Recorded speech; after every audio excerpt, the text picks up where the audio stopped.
Hello, hi, hello. I am the final boss of F1 TikTok, Grace. And I just want to drink FlowViz to see how aerodynamic my organs are. Sari. Welcome to this week's episode of CatF1sh, part 2 of the TikTok duology. This week we're going to be talking about the negatives of F1 TikTok. Mm-hmm. The oohs. It's the most well-known part of TikTok. Yes, F1 TikTok. Yeah. Yeah. It's definitely the most talked about thing when it comes to, like, on Twitter. It's the thing I see mentioned the most, and the thing that I guess usually needs to be addressed the most, just because some of the things I'm like, we need to talk about this. This needs to be addressed. So, while it isn't always nice to have the negative side highlighted, it's important to talk about it because it's important to correct behaviors that are being done or just shit that's being seen, and you're like, okay, maybe that's not so okay. Yeah. And it's, I mean, do you want to just, like, jump right into it and, like... Yeah. I think, we'll just go down the line like we did last time. Yeah. With Val. She said, the worst of F1 TikTok can be super generic or just straight up stolen content from other TikToks or from Twitter. This is actually a critique that I have of just TikTok as a whole. Because I think you see it the most with kind of this idea of audios, but it's like people mouthing along to other people's jokes, which, like, TikTok is definitely a breeding ground for kind of stolen content ideas. I think sometimes there is a lack of originality. Yeah. I mean, I like you. Like, even some of my videos, I usually do try to, like, using those audios where, like, everybody's, like, lip-syncing along, I do try to, customize it. Right. But you do see, and I've done this, it's just, like, jokes that either have been repeated one too many times or just aren't funny or are stolen content from other platforms. Yeah. Thankfully. And I actually ended up on my own video, someone commented like, you could at least credit the person on Twitter who said this. I was like, and it was no, that's you. me.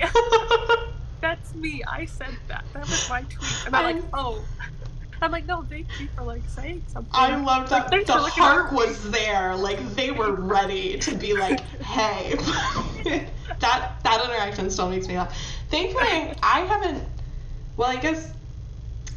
haven't seen people, like, steal any of my content per se, or, like, any of my content's ideas. I think the most of what I've seen is you did a really fun series where you took the Instagram filter of which driver are you and did, like, what team would I be on? And then I did it tagging you saying I got this idea from Sari, and then a couple people did it from me, every single person that I saw tagging me and you.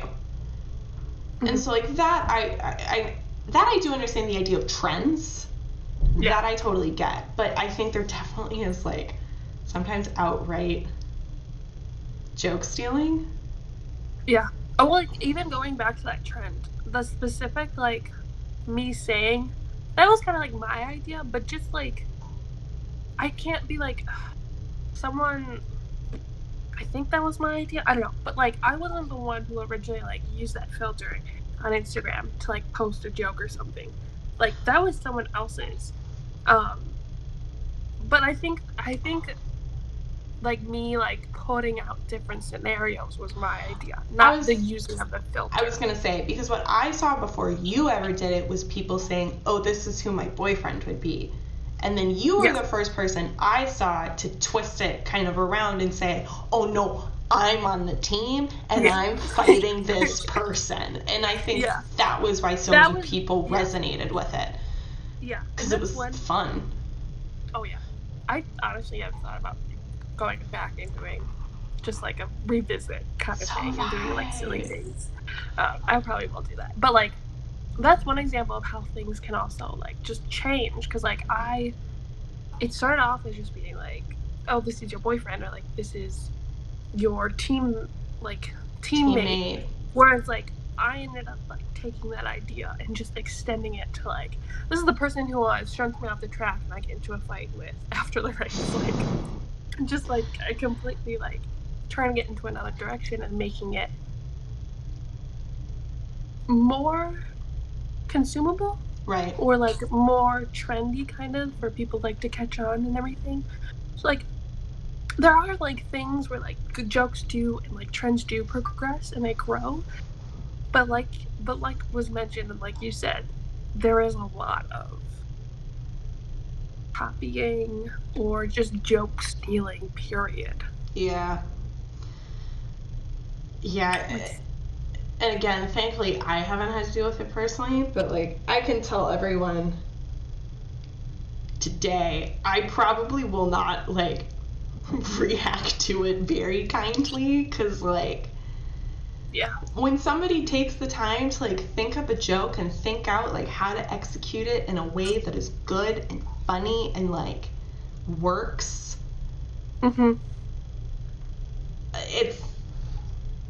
it's not your place to just like come in and mouth along to it. This is also like me having beef with people who mouth along to the TikTok of my brother.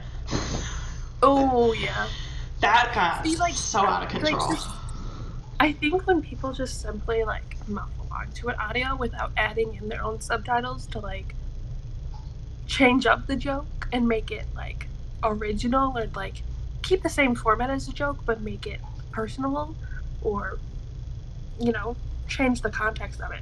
Like if you're just mouthing along to a joke and not adding anything to it, or mouthing along to an audio and not adding anything new to it, I'm like, okay, why are we here? Right.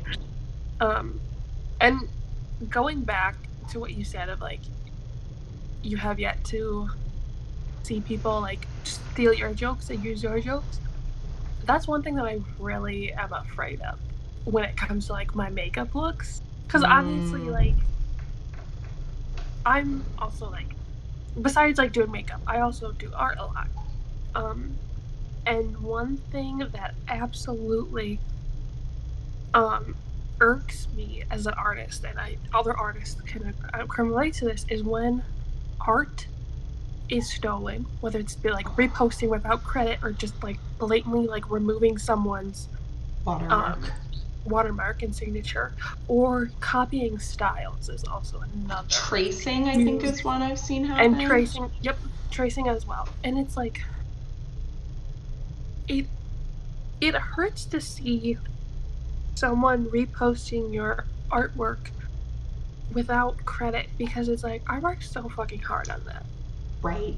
It took me hours to do, hours to just like, it was an idea, you know, original idea, things like that. And to see someone else getting credit for something that you have done and you've worked hard on, it hurts. And, you know, when it comes to tracing, I don't mind tracing because it's a really great way for artists and other people to learn, like proportion, structure, coloring, shading, stuff like that. But when you're passing it off as your original art without referencing or citing inspiration, it's really hurtful, and it does a lot more harm than good for whatever you wanted out of posting that by like clout or attention. Like, it's doing more harm than good. Yeah. And that, when it comes to like my TikToks and my makeup looks, I have yet to see someone try and pass it off as their own. Like, I don't mind, because like it's makeup. Like, I don't mind people creating it. And I actually had someone comment, and like, it was on my F1 logo. She was like, can I like recreate this? I'm like, yeah, absolutely, just as long as like you cite me as like reference version. And I'm like, as long as you reference me and they're like, hey, they did it first. Like, that's one thing about makeup that I think is different to, like, just, like, drawing or doing artwork. It's like, makeup is meant to be recreated. And it's meant to inspire others. And it's just really, like, bare minimum, it's just creative. It's a really great creative outlet. And so, like, yeah, I do actually hope that people recreate my looks because I think that's super fucking cool. Right. What I don't want to see is people recreating them but not referencing me or not, like, obviously I'm not the first one to come up with, like, I mean, I don't think I was the first one to come up with, like, recreating helmet designs as makeup. Like, that's not a new thing. I can't claim that as my own idea. But what I can claim as my own idea are the recreations that I have done on my eye. So, like I said, I've yet to see anybody do that. But that will be a dark day in hell if I ever see it. It makes me think of, I almost never ever speak about this because it just is never, like, it would never be a valid point of conversation, but I've been a dancer for almost 10 years, and, like, I say often, like, oh, I'm not a creative person. The truth is I am a super creative person. I'm just really creative when it comes to dance, and that doesn't really fit into motorsport. I don't think people are interested in seeing, like, my interpretation of the Ferrari 2019 season via a dance. I wanted to bring that up. Oh, no. And, like, but I have dealt with it, back in high school, I spent a lot of time thinking up movements and tricks, and I dealt a couple times with some girls doing them, and then my teacher being like, oh, that's amazing, and then them not saying, oh yeah, Grace taught it to me. And that always was so frustrating because I'm like, I spent 2.5 hours in the studio after class working this out, like making it perfect so that it was doable, and then took the time to teach it to you, and now you're like not, like, that I found so, totally grinded my gears. No, Maybe I will start doing dances inspired by you. Would. Here's the thing, you would do so much more better job than the Ferrari fucking. It's what I see in the corner of my room at night. Seriously, paralysis demon. Yeah, they're doing that fucking dance. I've thought about that dance so many times, and I've genuinely sat down and thought about how it could have been better. It could have been so cool. Because the dance itself isn't terrible, but it was not the right dance for the audience. That's the thing. It wasn't the right dance for the event, and it wasn't the right dance for the audience. And I felt like the dance was very interpretive and very artistic. With some tricks thrown in, which really threw me for a loop. I was like, why is somebody doing aerials all across the front? What is the point of... Anyway, I'm, like, totally going down a different route. Yeah, we gotta move on. But, like, one more point to that, which I think maybe people can relate to.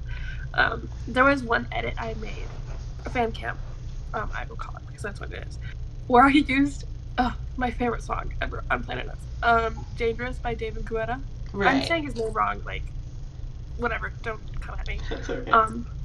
But I love that song, and, like, my fan cam was kind of, like, I won't say well known, but, like, people liked it a lot, and I was like, oh, I'm gonna make, like, a new 2020 updated version, and someone ended up coming out with a fan cam with the same song, and I felt so betrayed, but at the same time, I was like, you don't own the song, like, stop being possessive of a fucking song. And I'm like, I'm still gonna be salty about it, but like things like that, like, ugh. It was just a song, but I'm so possessive of it. But like, that's different. It would be different if they copied like the same exact clips, right? Or, like, that would have been a total ripoff. That would be like actual creative infringement. Whereas like, it's like the same, like comparing it to like the makeup. Like I said, like I didn't come up with the idea of recreating like team logos or team colors or helmet designs. Like that's not my idea. But the looks themselves are mine. Are your ideas? I get just it. As the videos are mine. Yeah. Moving on, Benjamin says, least favorite, people in the comments that think they know absolutely everything even though they really don't. We kind of talked about that in last week's episode, but I did want to bring up that today I posted a TikTok saying, if I buy a Pirelli tire, who's going to stop me from eating it? And just today I got a comment on it where this guy literally, and I shit you not, typed, actually, those tires aren't for sale because they take them back after every race to study how they can improve the performance. And I was like, dog, it's a joke. Also, you can buy those tires. Not the specific ones used, but you can buy your own fucking tire. It's a lot of money. But he's wrong. I was so like, how can you look at a video of some white girl saying, I want to eat a tire, and think she's being dead serious? Like, clearly it's a joke. This is one thing I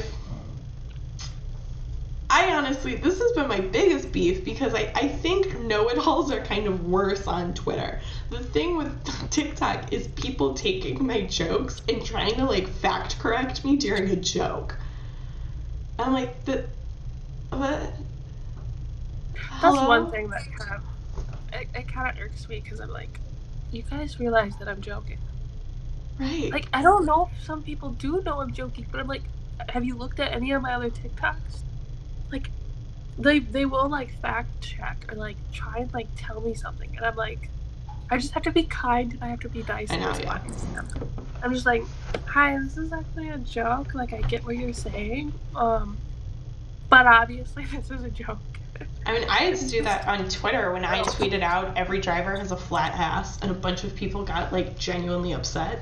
And I had to go in and be like, hey, you know, we've never interacted with before, so I don't think you, like, really understand kind of my sense of humor, but this was a joke. But it's pretty clear that, like, you saying I'm a brain dead DTS stan wasn't. So... Also, as someone else who has a flat ass, Grace chose too hard for me. I felt seen for once. Her saying that the drivers have flat asses, I'm like, my people. I have found my people. I am the same as an F1 driver. Drake said it. I said it. I stand by it. I mean, thankfully in that situation, everybody I messaged responded with, oh, my bad. They were like, sorry, we've never spoken, so I didn't really know. And I was like, that's fine. Just, you know, maybe next time not. Take everything you see on Twitter as, like, a complete and utter fact and completely truthful, like, accurate statement. Because it's Twitter. Like, you should really be taking all of it with a grain of salt. Yeah. And even, like, the things I say that are factual. Like... Take it with a grain of salt. Take it with a grain of salt. Go look it up. Do your own research. Like... Yeah, I remember tweeting once, I was like, sometimes people take Twitter too fucking seriously, and I forget who responded to me. I love them though. This is my problem, is I forget people's names so fucking easily, and it's just like, I will probably remember it after we're done. But he was like, if you're taking Twitter seriously, then we got problems. Like, he said something to, like, that effect. And he was like, was Twitter really meant to be taken seriously? I'm like, you're right. You're absolutely right.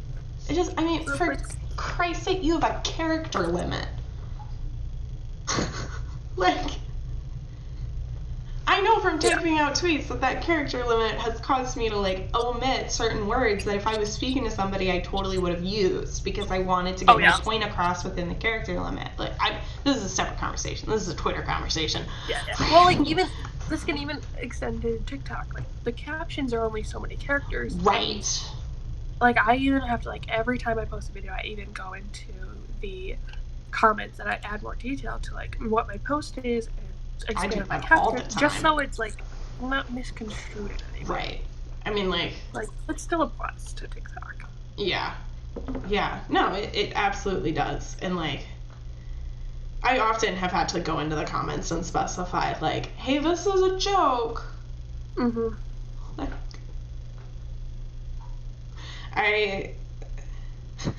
somebody commented, not on one of my videos, but on a video, to wedding one of mine, they were like, it was me talking about how it was me making a joke, being like, picture this, you're walking through the paddock, and over there you see a WWE Octagon fighting style ring, and it's me, and I'm fist fighting drivers. And somebody commented, they were like, how can you call yourself a fan and want to hit the drivers?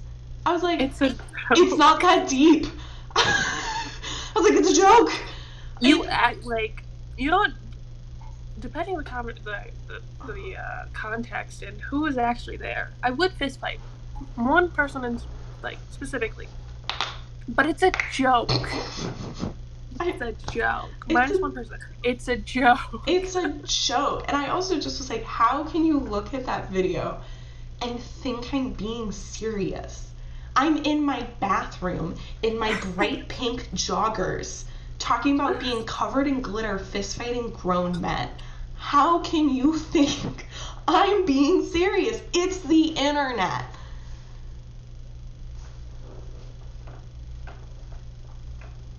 That being said, I would beat all of them in a fight, but I would. WWE, Randy Orton, someone in his ass, like. I mean, start calling me The Rock. I'd be giving all of them the people's elbow. Like, let's go, baby. These bitches are bony. Boom. I don't have muscles. Oh no, I was talking about my elbows. They're very bony. Oh my God, same. Here, quick. Bony elbow. Oh, bony elbow. I can't. Bony elbow. This will kill someone. She's a registered weapon. My arm is still sore. Oh, from your COVID shot? I know. I got the first dose of the COVID vaccine like 3 days ago, and my arm is still sore. Vaccinated. You're good. You're fine. Anyways, okay. Moving on. I'm gonna butcher this name. It's only 4 letters, and I'm gonna butcher it. Isles? Ilsa? So sorry. We're so sorry. Yeah. We're, like I said, we're from the Midwest, so we're also American. I say Davenport instead of couch, so really don't ever listen to me. The fuck is a Davenport? The Davenport. All I'm thinking about right now is Kennedy Davenport. No, not the drag queen. Davenport. I don't know what that is. It's the L-shaped couch in the living room. It's the Davenport. So it's just a couch. No.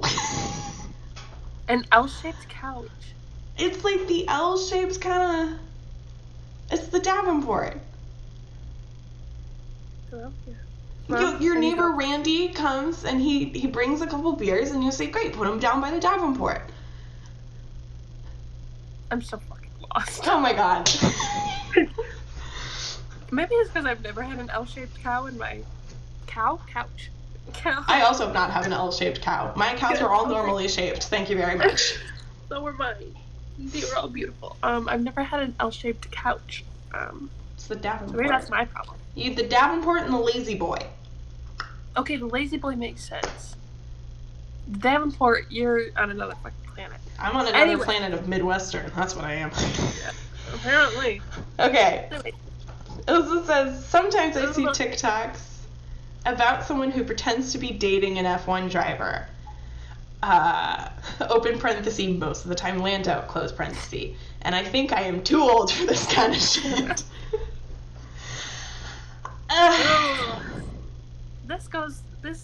This runs deep. I was kind of afraid to talk about it because I'm like,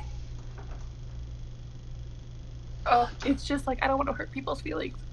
I don't want to hurt people's feelings either. It needs to be addressed, and I think I will start out by saying this. A lot of these trends on TikTok with POVs, Imagine, stuff like that, it starts off with fictional characters. Right. From like Marvel or DC or Star Wars, Harry this and that. Potter. And that is very teen culture. Like, I remember when I was a teen, those were huge. Like, with whatever I was in. Parts of the Caribbean, blah, blah, blah, this, that, the other thing. Those are trends, and those are really popular trends. And they're fun. Like, it's fun to, like, imagine you're in this other world where there's, like, superheroes and stuff. it becomes a problem when that ends up crossing over into fandoms that revolve around real people for multiple reasons. And I think those reasons are pretty obvious, but also you might not understand. Like, some people might not see or think it's really a big problem. I think it's important to understand that oftentimes people are young. And when the greatest kind of emotional stages of growth in a human being's life is toddler and teenhood, like your teenage years. Those are the stages where you go through the greatest kind of emotional maturity growth. Like, there's a huge difference between a 14-year-old and an 18-year-old. Like, in terms of emotional maturity, where there isn't as much of a difference between a 34-year-old and a 38-year-old.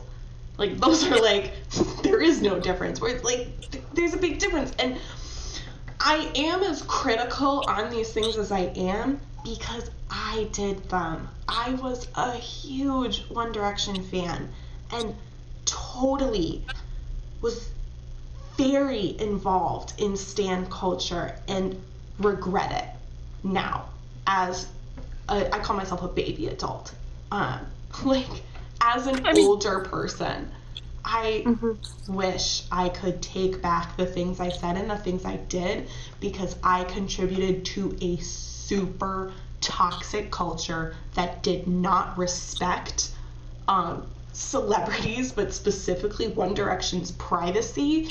It didn't respect their autonomy as people. It did not respect them.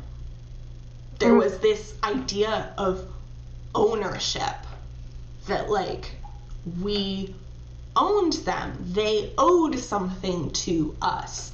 And I really fear that there are some young people who are going the same way, kind of with these younger, more so Formula One drivers, in that, like, I don't want people to have the same experience I had, where they then look back on it and are like, oh man, that wasn't okay. And it's really easy to get there, because once you start kind of rationalizing one thing to yourself and convincing yourself that it's okay, you just keep spiraling down and eventually convince yourself that it's totally fine that you're buying into this theory that this grown man's child is fake.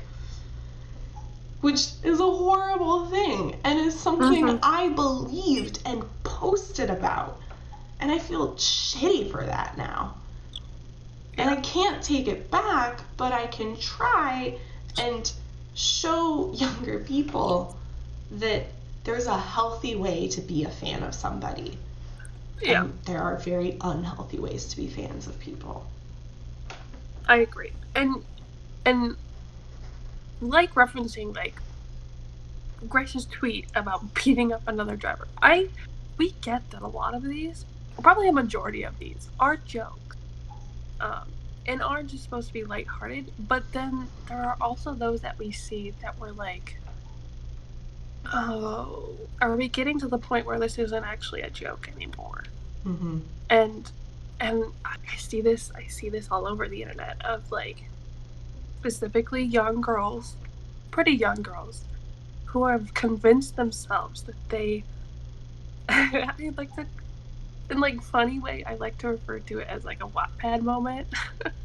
But, like, they've convinced themselves that they're gonna fall in love with so-and-so, or, like, they're gonna date. It's like, notice me kind of thing. And I'm like, that's really harmful. That is so harmful, to just have that mindset of this person who you don't actually know. You have a warped perception of them because you've only really known about them through a screen and through what the media and through what they have put out, which is very tailored. And you have convinced yourself that they are your one true love, or that you're gonna be, like, the best of friends, or this and that and the other thing. And it's just, these are real people, and at the end of the day, we have to respect them as real people. And joking around is fine. Like, I get it. Like, fucking me and Grace joke around all the time because it's funny. But I just don't, like you said, I don't want to see these girls go down this, like, path that is unhealthy. And, like even talking about, like, fan fiction. Like, I get that writing about these pretend universes are really cool. And in my past, I've done it too. I've done it for Pirates of the Caribbean, Marvel, Star Wars, you know, just fun stuff that I like, Star Trek. But when it comes to real people, and I don't know if we want to go this deep, but manipulating their lives in a story to where they themselves are dating one another. It's very invasive, and while it might not be disrespectful, it comes off as disrespectful. Well, and that's, I think the other side of it is I often see, because I actually think fan fiction in reference to works of fiction is awesome. I know we've talked about this because I think it's a great way for young writers to explore kind of their craft and these things with these preset universes, like Harry Potter. Yes. They don't have to go through kind of the taxing process that is world building. They can just kind of start with a set world and some characters and explore their writing. I think fan fiction in that aspect is awesome. It allows people to hone in their skill and their talent. But it is different when you bring in real people. And I know I've seen people say, like, whoa, it's like an interpretation of them. I'm characterizing them. And I'm like, that does not change the fact that they're a person. And you know what? I don't... If they were to read that, it's likelihood is they're not going to look at that and say, this is a characterization of me. They're going to look at that, they're going to see their name, their physical description, and they're going to go, what? And I have personal experience in this. My dad, back in the late 90s, early 2000s, started a very, it was well known in his circles, news source.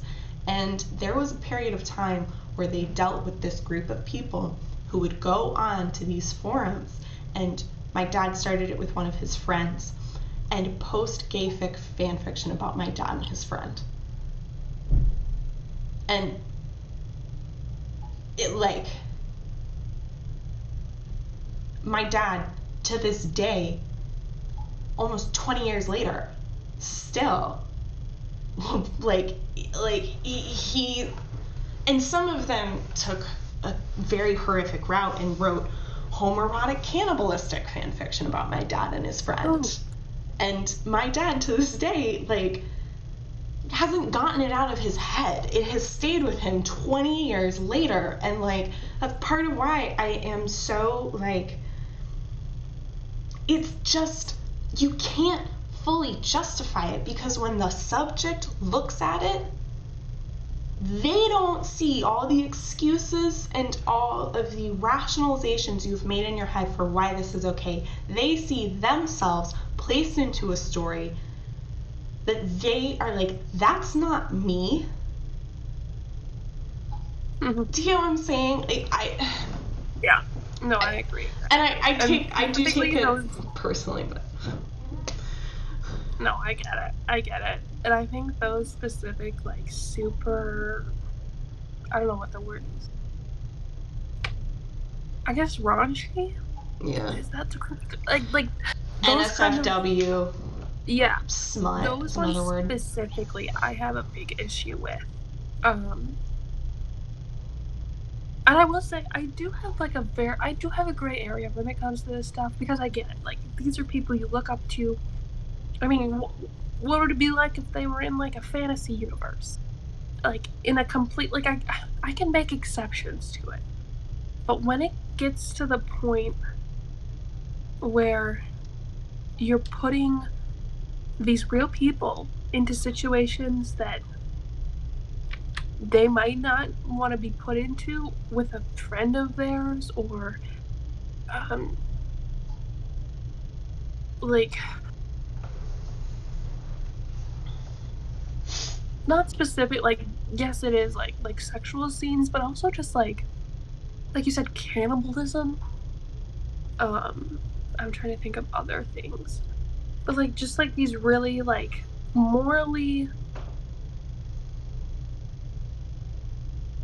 compromising. Right. Obviously, like, Well, I'm not saying that like being gay is morally compromising, absolutely not, but like when you yourself are like in a relationship with someone, to see yourself paired up with like your best friend in a romantic setting, obviously you're gonna feel weird about that because you're like, well, they're my friend. right. Like, I'm not romantically attracted to them. Well, and I think that's the other side of this for me, is because I was so involved with One Direction and their community, I watched that kind of fan culture tear a friendship apart. Like, completely and utterly ruin a friendship. And, like, I still feel bad knowing I contributed to that culture that ruined two grown men's friendship because some people couldn't handle seeing two men be friendly and affectionate to each other without fetishizing it. Yeah. And that's a problem. And the other thing is, I say, like, oh, well, if the subject read it, like, how would they feel? But here's the other thing. If someone the subject knows reads it, again, like, how do you think it feels for me to know that there's fan fiction about my dad? That's my dad. Like, that doesn't make me feel good. That doesn't make me feel comfortable at all. And, like, again, there's nothing wrong with being gay. Like, I myself identify as queer, but, like, I know that if somebody wrote a fan fiction about me and my best friend, who is straight, I would feel incredibly uncomfortable. And she would too. Because one, she's in a great relationship with her boyfriend, and two, I'm her best friend. Yeah. And it just like, and I do feel somewhat bad being so harsh upon it, because I recognize that fan fiction is a safe space for a lot of people. Especially for people who have been pushed out by kind of the norm of society. And, like, I totally understand that fan fiction provides a safe haven for some people, but I think you also have to recognize that once you kind of breach that line of not being entirely aware of the fact that they are real people, you are putting yourself in a position to just spiral downward more and more and more. Yeah, exactly. And you know what? At the end of the day, we can't stop people from writing fan fiction. No. And honestly, I don't want to stop people from writing fan fiction. Because, like I said, there are gray areas which I feel are acceptable. I think one thing that I do actually like about F1 fan fiction is that I've seen stories of where people will insert their own characters into the F1 universe. That's cool. And sometimes they get into like romantic relationships where they're like, okay, that's crosses the line for me and I don't want to read that. But like they generally just like put their character into the universe as if they were an F1 driver, and they like create drama, and I'm like, that's cool. Like, I like that. When you're not trying to push any sort of, not necessarily, not like narrative, but like when you're just trying to have fun with this certain setting and certain sport, and just like insert your character into this universe, I think that's cool. Or just like having fun with it. But when it ends up crossing lines of, like you said, like sexual relationships, or you get what I'm saying. Right. Like when it crosses those kinds of lines, is when I start having really serious issues with it. Right. And to bring us back to the topic of this episode, TikTok, which we have completely spiraled away from in our usual fashion. There's another thing you kind of see on TikTok, and that's POVs. And sometimes these POVs are, like you said earlier, these Wattpad moments where there was one I saw a couple weeks ago where somebody had taken a clip of Lando Norris and had like edited kind of closed captions to make it look like he was talking about his girlfriend, but the name was replaced with YN, which stands for your name. So kind of this reader insert. That is not a new concept, let me say right here, right now. No. Reader insert fan fiction has been around for a long time. Years and years, baby. I read reader insert Draco Malfoy fan fiction, I can assure you. I love that. It's been around. But, again, that kind of feeds into this harmful kind of thing where you hit this point of idolizing somebody on a really unhealthy level. And that is a side of TikTok I really don't like. Because you're also setting yourself up for nothing but disappointment if you were to ever meet that person. Because how could they ever meet your expectations? Because they're a real human. And they're gonna have flaws, and they're gonna have shortcomings. And hell, you might meet them and be like, wow, I actually really don't like you. And like, when you idolize them so extremely, and also with this kind of subtext of like, oh, I want to date them, you are feeding into the kind of more iffy dynamics of a parasocial relationship. I mean, like, we all have our celeb crushes. Yeah. I mean, like, I have mine. But, like, I feel like when you go as far as to create a fantasy world of you and them, you are setting yourself up for disappointment and failure. Right. Like, just, all I'm asking is for a sense of realism. And if you do understand that, and all these things that you've made are just jokes, and okay, I respect that. Right. But you have to really gotta be honest with yourself. Yes, exactly. Be honest with yourself. Also in that same vein, I think another thing we've seen on TikTok, and Jamie brought this up, some fans talk about the drivers sexually. Yeah. Like the sexualization. The sexualization. That's, I think, the thing that kind of...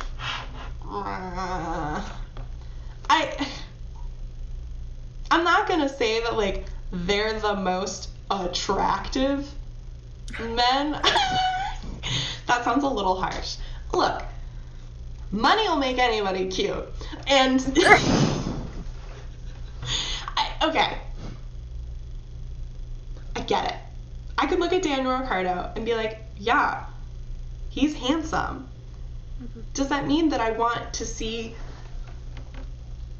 videos where it's just just a bunch of like clips of all of them shirtless? No. And I feel like, I will say this, I feel like this word gets thrown around a lot. The sexualization is basically just equating someone's looks, like their importance is only through their looks, right. And like sexual objectification. Right. Like the only thing that is valued by them is how they look and is their attractiveness and their sexual appeal. And this is often, like, as we mentioned last episode, men specifically, when talking to younger fans, are like, oh, you only like the drivers because they're hot. And obviously we have been like, fuck no. Obviously not. But as you were saying, like, at the same time as we are battling against this incorrect assumption about specifically young fans only being attracted to drivers because they are cute, at the same time there are people who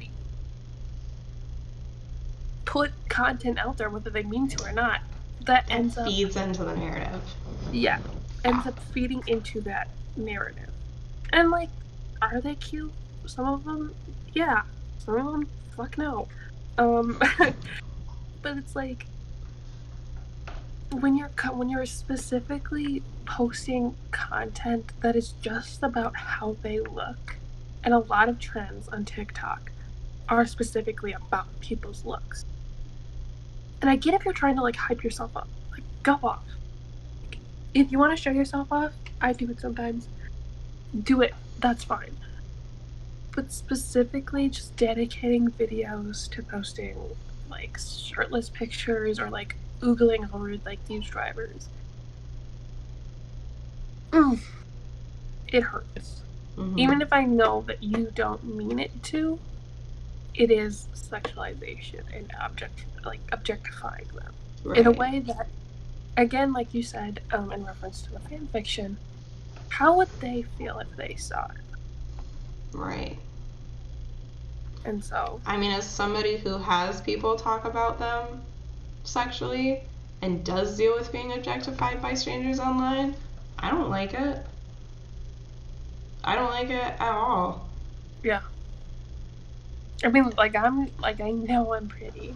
You don't have to tell me twice. But, like, it feels weird.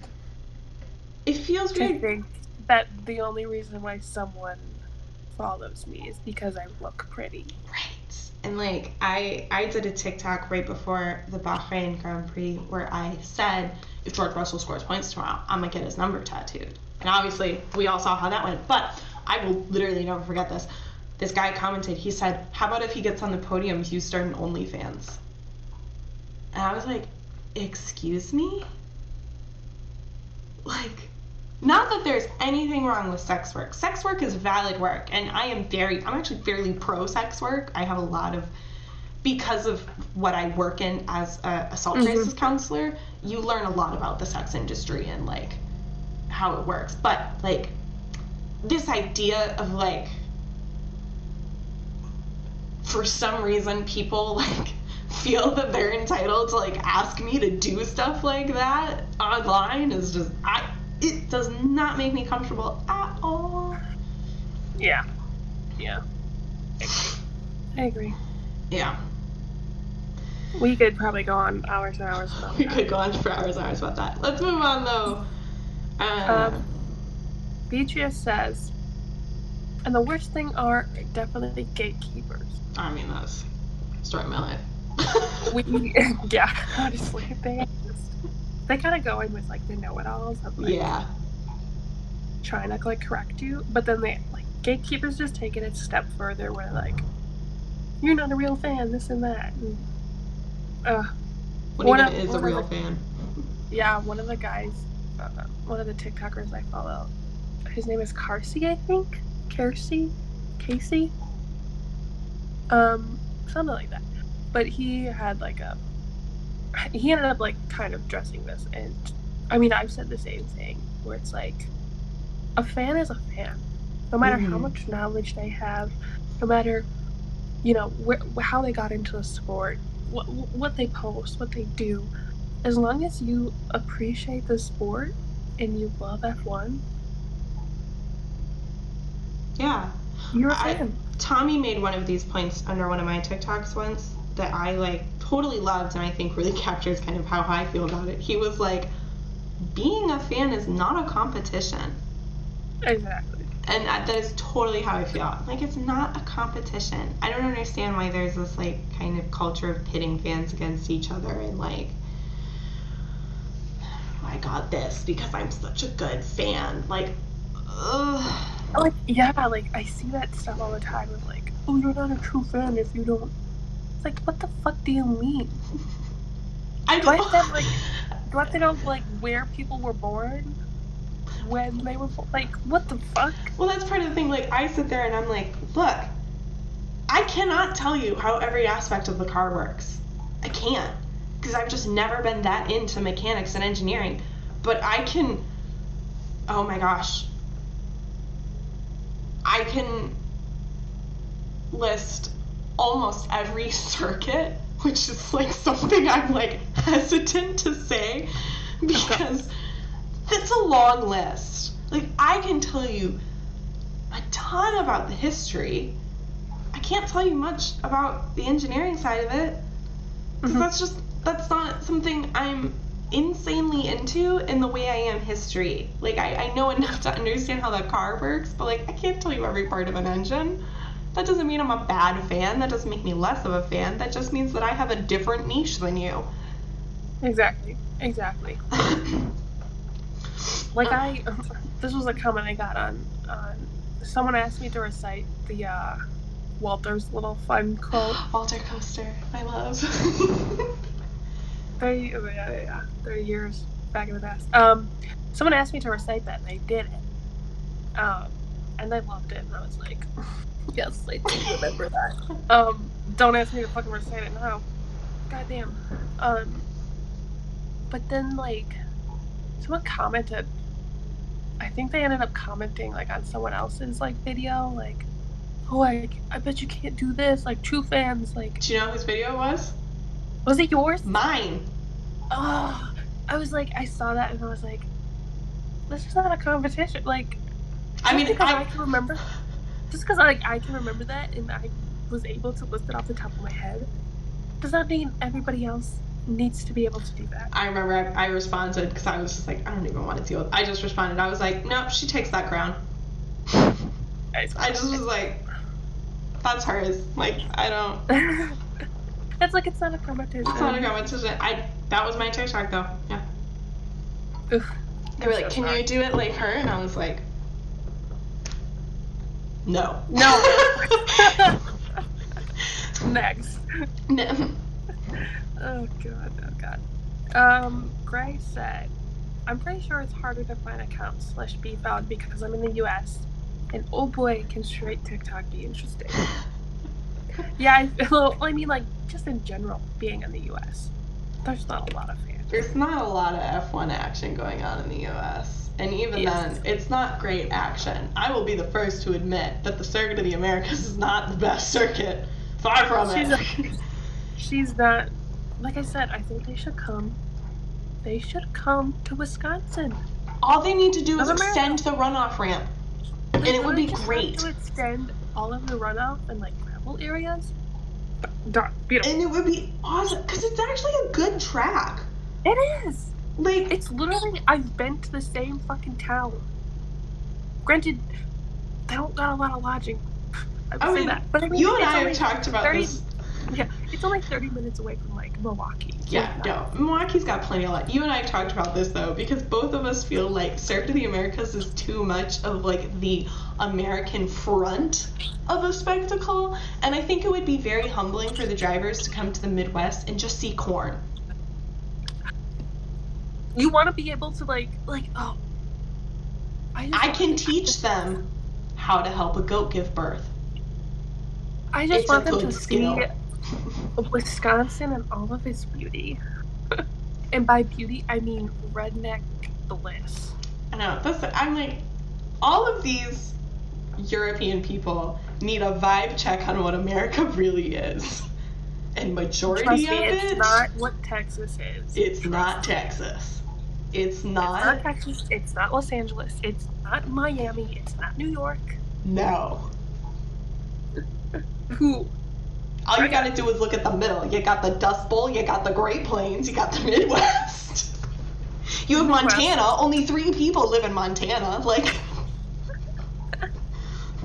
Oh, but Montana's so pretty. Montana's gorgeous. I love Montana. One best thing. You know what? My selling point for Wisconsin. Southern Wisconsin, meh. Northern Wisconsin. Oh. Up by the UP. It's so pretty. When you get up by the UP, it is gorgeous. This is going to be, this is a place that I go to. It's kind of by where I grew up. Mm-hmm. It's definitely a distance. But Cathedral Pines, oh, if you've ever been. I haven't been, but I've seen pictures. Yes. It's so beautiful. It's so... History lesson. This is so off trail. Sorry. But one of the trees there is how old it was planted like the same day that George Washington was born.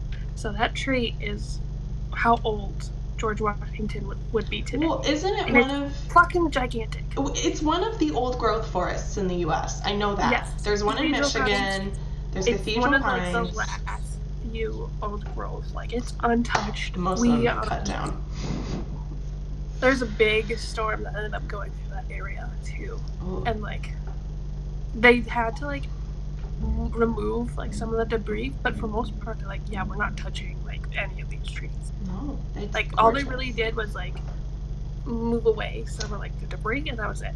Yeah, no. My point here is F1 needs to get out of tourist trap America and come to the beautiful natural beauty America, because I'm very proud of my home state of Michigan. Lake so Michigan, the Great Lakes are the size of some countries in Europe. Like, literally, I went vacationing. I pictured rocks. I love pictured rocks. Oh my god. Okay, we're getting too off. Sorry. Oh god. For all of our non-American friends and listeners, come visit us in the Midwest. It's so beautiful. Oh yeah. Back on track. Okay, let's wrap it up with insensitivity and dark humor, because I think that's a... Mm-hmm. I'm gonna tell a quick story. Ooh, story time. I was scrolling through TikTok one day, and I came upon I have two separate stories. One, I was scrolling through TikTok and somebody made a meme out of I'm literally gonna Sophia Flourish's crash. And that, like, I mean, I was a little shaken for the rest of the day. And so, like, that, I was like, oh my gosh. And then another thing that happened, and this one, like, actually literally genuinely ruined my day. I was, like, scrolling through TikTok at, like, 10:30 in the morning in between my classes, and I came upon what appeared to be a kind of edit fan cam for Jules Bianchi. And at first it was just, like, clips of him on the podium, clips of him in an interview, and then it cut to his accident. And I managed to exit out before I saw the impact, but knowing and seeing that, it ruined the rest of my day. Like, I was not okay for the rest of the day. And it bothers me that some people take accidents and crashes as opportunity for clickbait and drama. Mm-hmm. I get that some of the crashes aren't as severe, and that thankfully, more times than not, they walk away. Mm-hmm. But that isn't a promise. That isn't a guarantee. And I think that in some ways, TikTok has a not great sensitivity towards how dangerous Formula One is. I agree. Especially, I don't, like, if you're posting, it's the posting of the fatal crashes that really irks me. Kills me. I hate that. It's like, why would you? I mean, I've seen footage of Sophia's, and I've seen footage of Jules and Antoine's.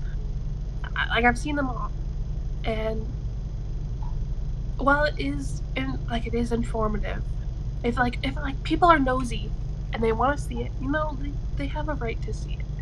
But if you're going to purposely post them to try for like a shock factor, or to make jokes, especially to make jokes, I have no respect for you.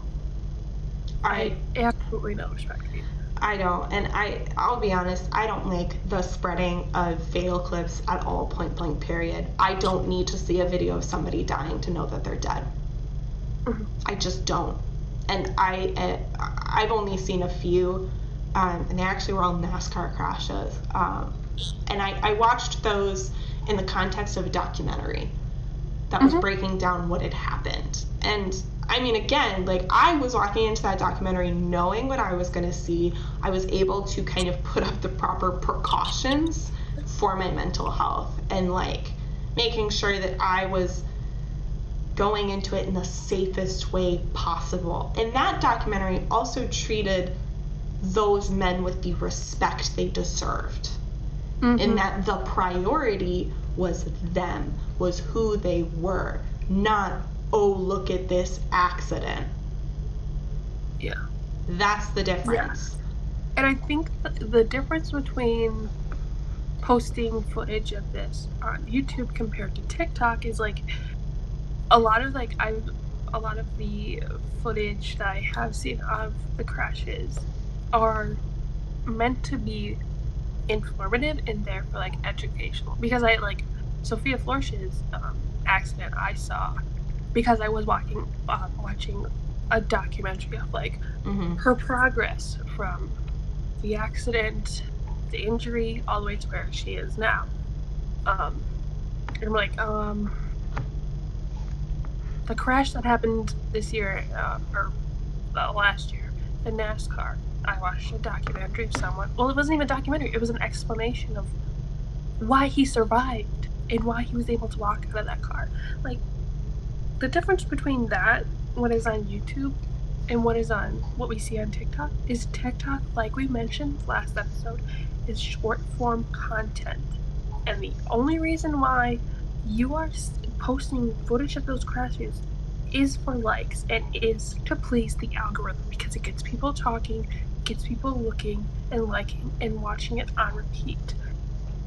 And it's essentially like glamorizing these accidents, whether they survived or didn't. You are glamorizing their accidents. Yeah.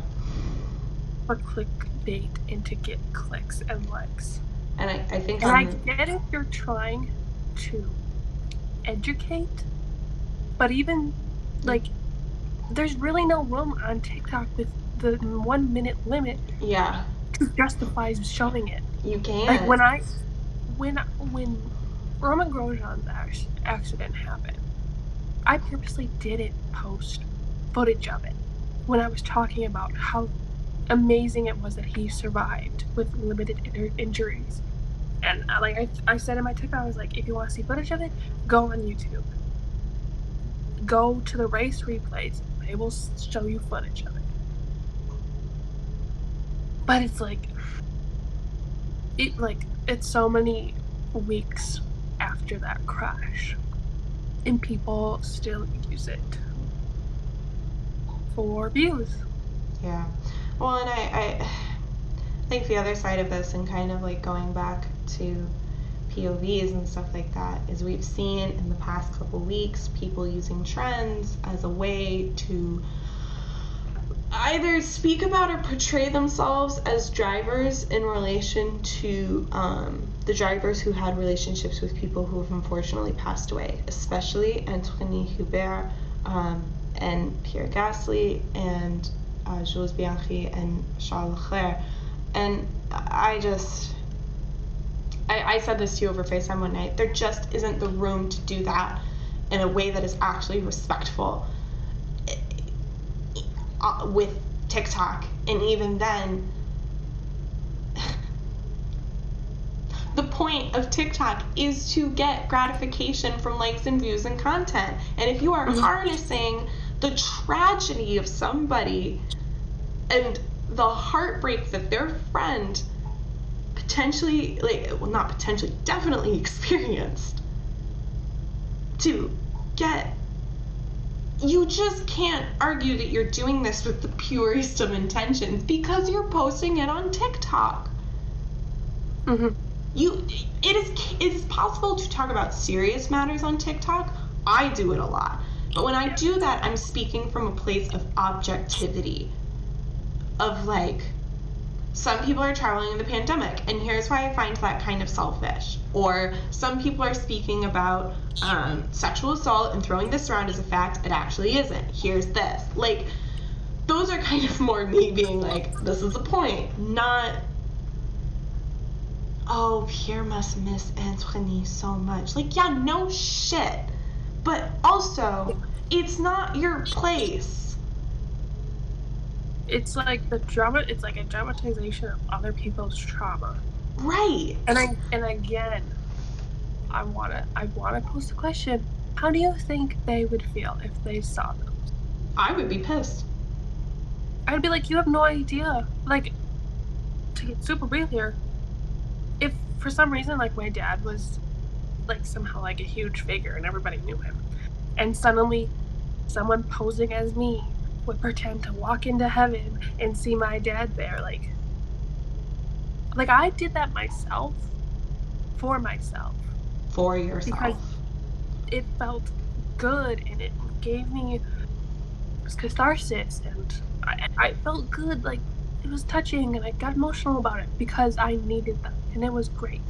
It felt good to be able to, like, pretend, like, oh my god, Dad, what's up?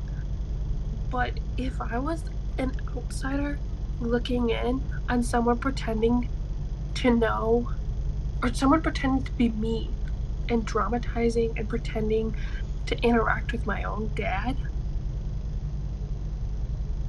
I would be furious. Yeah.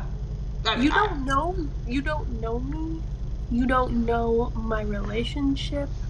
What you have seen, if I'm putting myself into the driver's shoes, what you have seen has only been portrayed by the media and by what we want to put out there.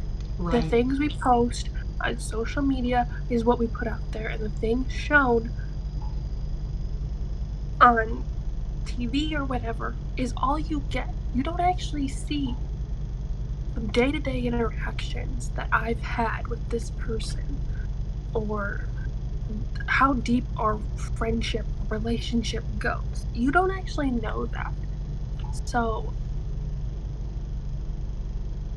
I don't think they, like, I get that you're trying to do it from a place of love, and maybe you thought this was a great way to tribute them. What you're doing is using, again, you're using clickbait, and it's just, it's not your place to play pretend with other people's lives. It's not. Sorry, I'm getting really emotional. I mean, you got personal. I'll get personal. In my years of teenagehood, my 9 years of, not 9, when does someone become a teenager? 13. In my 6 years of being a teenager, I've had 4 friends pass away. And, like, I can't even begin to describe how much it sucks. Mm-hmm. And how shitty it is. And, like,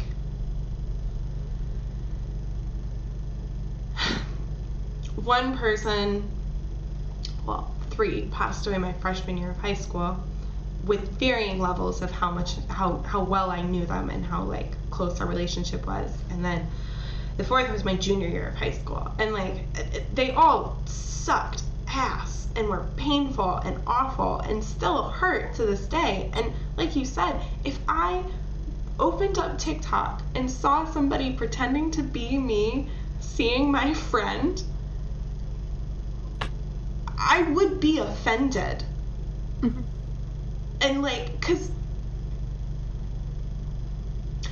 death is such a personal thing, and to lose somebody, especially when there wasn't a natural conclusion or end, when it was something that came out of the blue, mm-hmm. you can't fully describe how it feels and how it hurts. Mm-hmm. And to see that pain portrayed in a TikTok trend, that's not cool. And these are people's lives. Yeah. And, like, you know what, if you did look up to Jules, or you did look up to Antoine, or like anybody who's passed away, then use that. Don't pretend to be someone else. Right. If you want to do that specific trend, don't be someone else. Be yourself. Because I've seen, like, other people do it with, like, Kobe Bryant, they're a big basketball fan, and they looked up to him, or Bob Ross. Like, if you want to pay tribute to someone who you loved and still love and still look up to, even though they passed away, do it personally, do it from a personal perspective, where you know how you feel, and make it respectful. Don't try to, like, do something because you know it's gonna get likes. Right. And you know it's gonna get views. It's online, it's hard because so many kind of lines are blurred, but it is possible to be a fan and be respectful and be aware and cognizant and kind. It's totally possible. You just have to be willing to be critical with yourself. Yeah. And, you know, some people, their purpose is to be harmful. I will say that. I think most of these cases, people don't mean to come across as being rude or posting content that actually isn't okay. But there are dark humor jokes that are made on TikTok about crashes and about things.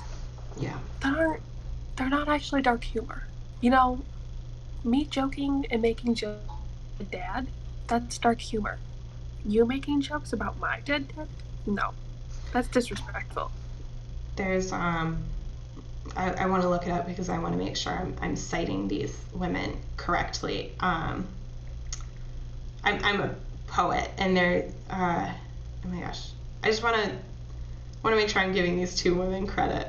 Oh my gosh, it doesn't tell me their names.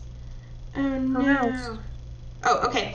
Rhiannon McGavin and Belissa Escobedo, who are two, they great known slam poets. They have this great poem called Rape Joke, and one of the lines is, my bruises are mine to poke at and yours to keep away from. And that is definitely, like, that is a line. It's a great poem, but that is a line that I've, like, held true to, because it is true. You don't walk up to people and poke their bruises. So why would you take somebody's trauma and poke at it? Like, again, like, dark humor is people joking about their own experiences.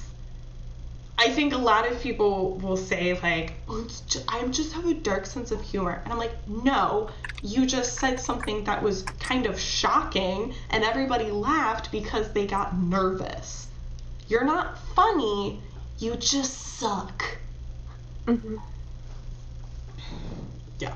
And you know what? Dark humor, at the end of the day, it's supposed to make light of something that is serious and painful. And when you don't do that, it's no longer dark humor. It's just you being a dick. You're being a dick, and you're trying to cover your ass by calling it dark humor. And I mean, those are the people who ruin comedy. They ruin it. They ruin everything. Comedy. Oh, the people whose only defense is, it was just a joke. I'm like, oh my god, that reminds me of a comedian he did have, like, a part of his skit was literally being like, you saying it's just a joke literally ruins comedy. Like, you are ruining comedy by saying it's just a joke. Because it's not just a joke. You're being a dickhead. Yeah. Like, we got to the part where you sucked. Now where's the punchline? Literally all these jokes. I'm like, so where was I supposed to laugh? where's the punchline? Where is it? I don't see it. Because I'm not seeing it anywhere. You and I both agree that one of our favorite kind of things to do when people make really awful comments and portray them as jokes is to say, I don't get it. Can you explain that to me? Explain the joke for me, because I didn't get it. I didn't get it. Then they can't actually explain it. Or they do, and I'm like, oh, so you're just an asshole. And my favorite is to watch people stumble and be like, whoa. I'm like, it was never funny. And you know that. Literally apologize. Say you're sorry. Then we can move on. Yeah, that's. I think we dived in deep on all subjects. On many things. So I think we're gonna cut it here this week. Again, thank you to everyone for listening. We have such a good time doing this, and we're excited to keep going, especially once the season starts and start talking about the races. And I'm so excited. Reveals are coming very soon. We have dates for. I'm so excited. I've entered several competitions to get into the Zoom calls for McLaren and Aston, and I really wish Mercedes was fucking holding our competition, but they're not. Otherwise, I would be there to see my baby W12 revealed. You're a shallow bitch. Hey, you know what? I might be married to one of them. We're starting polygamy today, ladies and gentlemen. Doesn't mean I can't have a side bitch. Oh. And on that note, we hope you enjoyed this episode. We love you all so much. Love you guys. Thank you for joining us today. See you next time. Bye. Bye.